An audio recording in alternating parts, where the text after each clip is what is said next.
Good morning. How are you? I'm good. How are you doing? Very nice. I'm glad you're wearing a long sleeve as well. I got into running. Properly when I was at graduate school.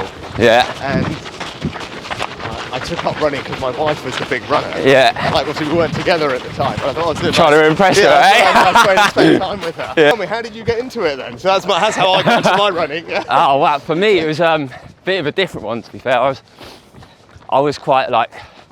I was struggling quite a lot in my teenage years. I was quite overweight, had a bit of a gambling problem and was drinking quite a lot. And then I was in a nightclub in Brighton one evening, just decided that I'd had enough and I ran home to Irvine. It was about 11 miles. And then just ran home? Ran home. Your plans?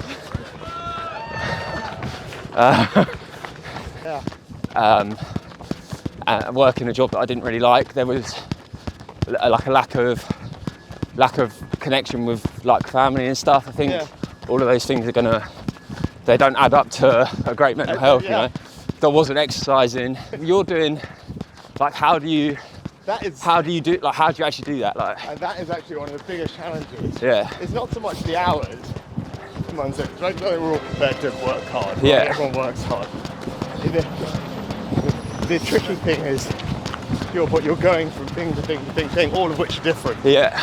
So you can be going from Germany and Poland yesterday, and then now you're running with me. I think it starts with role models. Yeah. And generally those are best if they're not politicians. Because that's why you were incredibly powerful in this. Like you talking about your journey and your story. Yeah. Which is incredibly inspiring. Thanks, man. No, it really is. I mean, your story is very inspiring.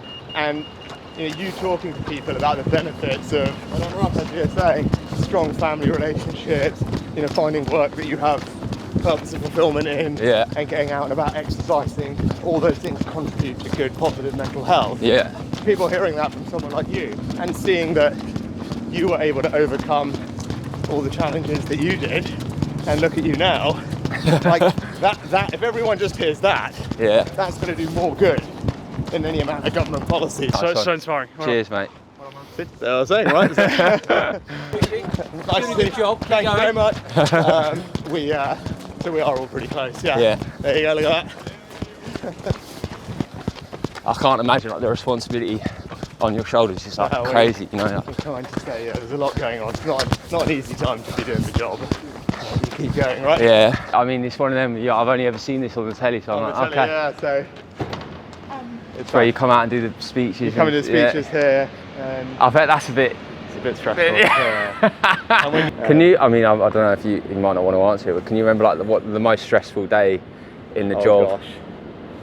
That might be something you want to say. Generally, the most stressful days relate not to all the stuff that you read about and all the politics and all that, what's going on here. The most stressful days relate to security things. Okay. Yeah, always, because people's lives are at risk, or I'm asking our soldiers to put, our armed forces to put their lives at risk, as we saw the other weekend. And so those are always the most stressful days. Because I guess, like you're a Tory Prime Minister, kind of whatever you do is going to upset like at least 50% of people. But you have to you just have to accept that. Right? As you were saying, you have to accept that. I always say, like, if at the end of the day, if I look myself in the mirror and know, look, I'm working as hard as I can. Doing what I believe is right for the country. And then, the rest is the rest, right? So, and as long as you can actually just look yourself in the mirror and say that's what I'm doing and that's what I believe. And you kind of have to make peace with that. I get that. Like, I guess you just act from, like, what you believe are your core values and the right thing. And come from within. Right?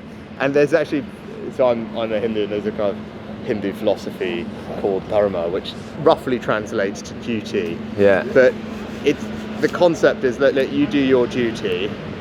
That's your purpose, right? You do the duty that you were, set up to do, what you believe to be right, and you just focus on that and don't worry about the external environment and how that, how people do it. So that's, I get a lot of kind of strength from that, but it's not easy.